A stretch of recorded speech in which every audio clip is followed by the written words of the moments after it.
आज काय श्रावणी दुसरा सोमवार. श्रावणी दुसऱ्या सोमवारच्या सर्वांना खूप खूप शुभेच्छा.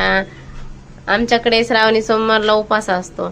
उपासला म्हटलं की जाऊ द्या, मग खिचडी बनवावीच लागते.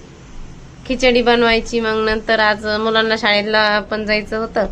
शाळेत त्यांना दोघांसाठीच काय बनवा. मग म्हटलं जाऊ दे, खिचडीच देते आज त्यांना टिफिनला. म्हणलं सकाळी लवकरच खिचडी बनवली, टिफिन मध्ये त्यांना दिली, थंड होण्यासाठी ठेवली थोडी.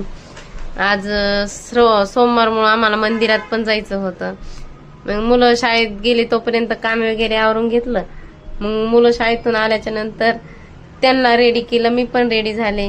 म्हणलं जाऊया. आज काय पाऊस पण बाहेर बिलकुल नव्हता, वातावरण मस्त होतं. मग पाऊस असल्यावर आम्हाला कुठं बाहेर जाण्यातच येत नाही. त्याच्यामुळं गेलोत मग मंदिरात गेल्याच्या नंतर पाहितलं तर बिलकुल गर्दी नव्हती. मग काय मस्त भारी दर्शन झाले आमचे एकदम. कोणच नव्हतं मंदिरात. मग काय फोटो वगैरे व्हिडिओ पण काढला मी. मग आम्ही गेलो. हे दोघं बघा कसे मस्ती करतात. चालता चालता श्रेयांश खाली पडला, कसं करतोय. मग म्हणलं जाऊ द्या. थँक्यू.